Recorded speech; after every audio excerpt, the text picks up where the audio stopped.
I have spent the last 30 years climbing the corporate ladder in the heart of the city, eventually securing my place as the senior marketing director at one of the most prestigious firms in the country. I live in a quiet, sun-drenched suburban home with my husband, where I balance the pressures of high-stakes advertising with the rewarding stability of a long-term career. My life was a testament to the fact that experience, wisdom, and steady hands could build an empire. Or so I thought until a young man with a sharp suit and a sharper tongue decided I was a relic of the past. The story I'm about to tell you is how a younger manager tried to use my age to push me out of my own legacy, and how he learned the hard way that the old guard knows exactly where the bodies are buried. Before this story unfolds, I'd love to connect with you. Please let me know in the comments where you're watching from and what time it is in your corner of the world. It's amazing to see how far these stories can travel. I remember the day I walked into Miller & Associates for the first time.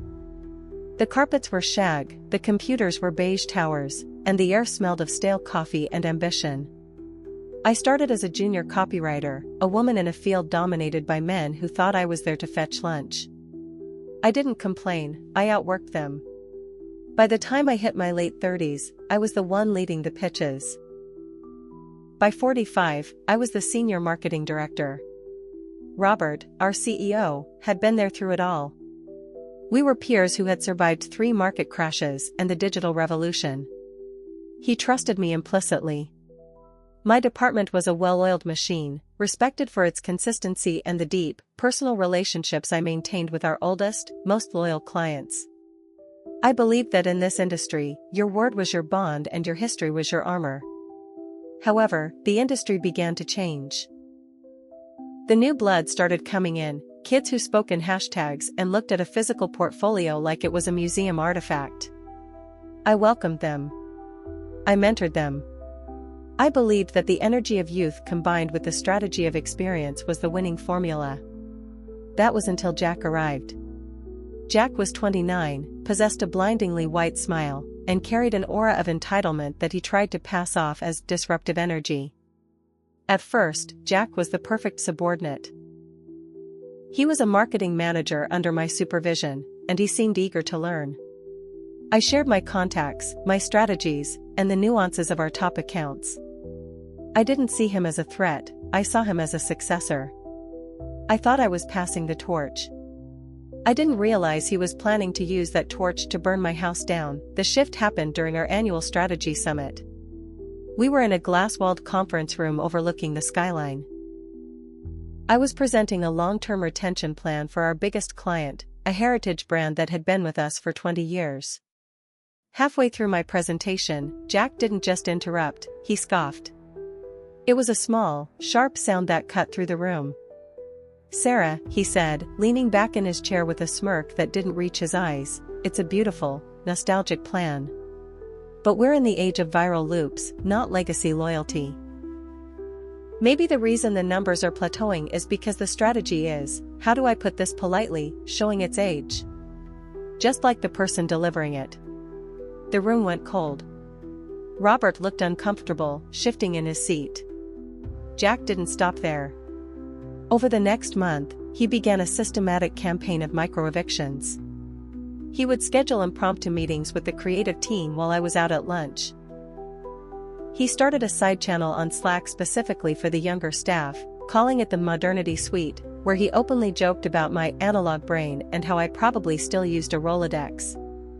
The climax of his disrespect came during a Friday afternoon mixer.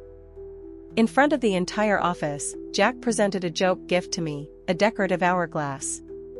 He told the crowd, "For Sarah, so she can keep track of how much time is left before the 21st century finally catches up to her." He laughed, and a few of the newer hires joined in, eyes darting to me to see if I'd break. I didn't. I smiled, thanked him, and walked to my office.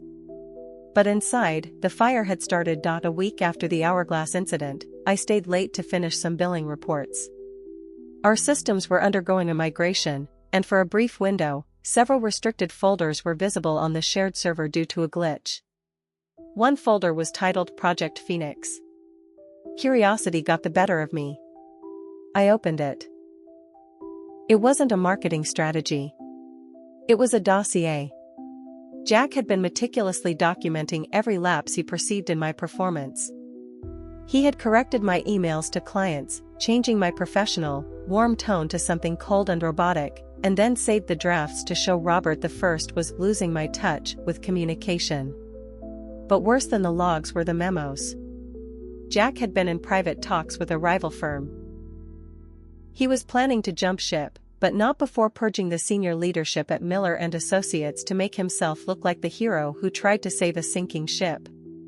He had written a formal proposal to Robert, which he intended to send the following Monday, outlining why I should be retired for the sake of the company's stock price. He called me a bottleneck to innovation and a financial liability. Attached to this proposal was a series of forged data sheets.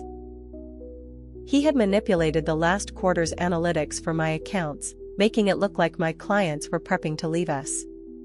In reality, our retention was at an all-time high. He was lying to the CEO to steal my chair and then burn the building on his way out. I didn't go to Robert immediately. I knew Jack's charisma, he would play it off as concerns for the firm. No, I needed more.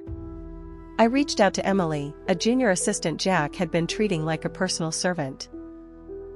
Emily was bright, observant, and, as it turned out, very tired of Jack's disruption. "Emily," I said, bringing her into my office and closing the door. "I need to know about Jack's meetings outside the office." Emily hesitated, then opened her laptop. She had been BCC'd on several of Jack's personal emails by mistake because he was too arrogant to check his recipient list. Jack wasn't just planning to leave, he was actively poaching.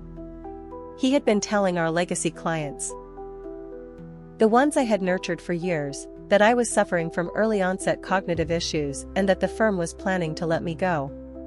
He was positioning himself as their only stable point of contact. I also contacted David, the firm's lead counsel and a man I had known since we were both juniors. I showed him the Project Phoenix folder and the forged data. David's face went pale. "This isn't just office politics, Sarah," he whispered. "This is fraud.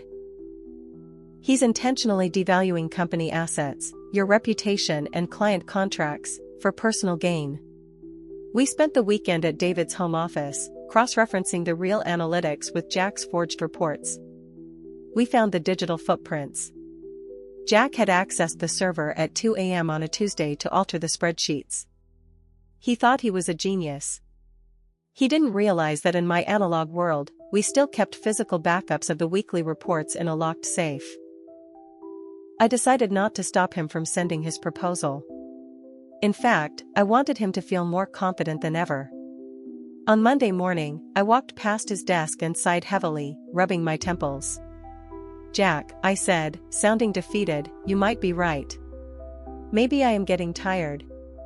Could you take the lead on the Henderson account presentation this Thursday? It's the biggest one of the year." Jack's eyes lit up. This was his Project Phoenix moment. He thought I was handing him the keys to the kingdom. "Of course, Sarah. Rest up. I've got this handled." I knew Jack's weakness, he relied on flash over substance. He didn't do the boring work of reading the fine print in contracts. I told him the Henderson files were on the server. What I didn't tell him was that I had replaced the final Henderson folder with a bait file. It contained a new contract proposal that was, on the surface, incredibly aggressive and profitable, but buried in the legal jargon were clauses that would be insulting to a man of Mr. Henderson's character, clauses that implied Henderson's business was failing and needed our rescue. I also knew Jack would send his "Retire Sarah" memo to Robert an hour before the meeting to prime the pump. I let him.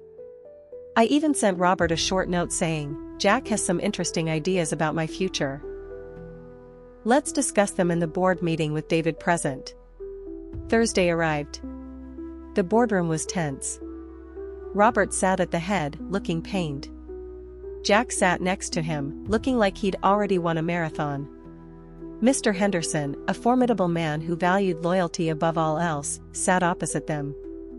I sat at the far end, quiet, a notebook in my lap. Jack began his presentation. He was theatrical. He talked about synergy, disruption, and the new age. Then, he pulled up the Project Phoenix slides, the ones he had sent to Robert, claiming I was the reason for a fictional decline in revenue. And that, Jack said, pointing a laser at the screen, is why Sarah should be moved to a consultant role.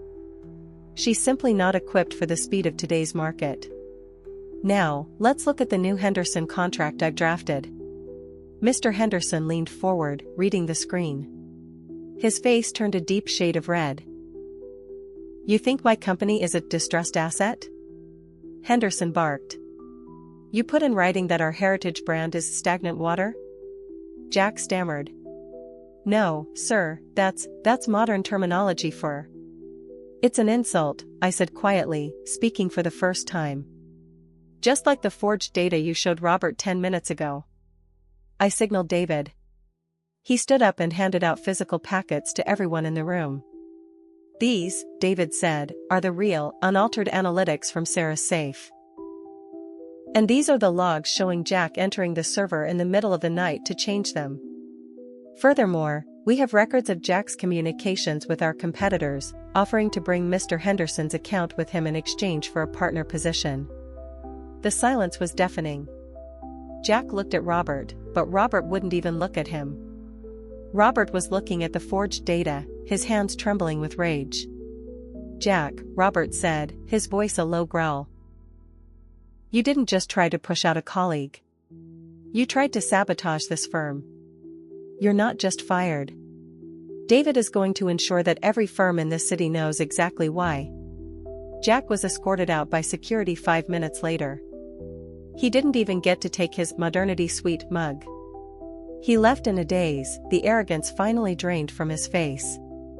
He tried to sue for wrongful termination, but David met his lawyer with a countersuit for corporate espionage and fraud. Jack eventually settled, lost his license to practice in marketing, and last I heard, he's working in a call center in another state. Mr. Henderson stayed with us, of course. He told me, Sarah, a building is only as strong as its foundation. People like Jack are just the fancy paint that peels in the first storm. Robert apologized to me privately. He realized that he had let his fear of falling behind cloud his judgment of the people who had built the company alongside him. I didn't hold a grudge. Instead, I used the opportunity to restructure the mentorship program. I didn't retire. Not yet. I promoted Emily to a manager role and took her under my wing. I taught her that innovation isn't about replacing the old, it's about honoring the experience that made the new possible. I still have the hourglass Jack gave me. I keep it on my desk. Every time the sand runs out, I flip it over and remind myself, time doesn't just pass, it builds. And I built something that no young man in a sharp suit could ever tear down.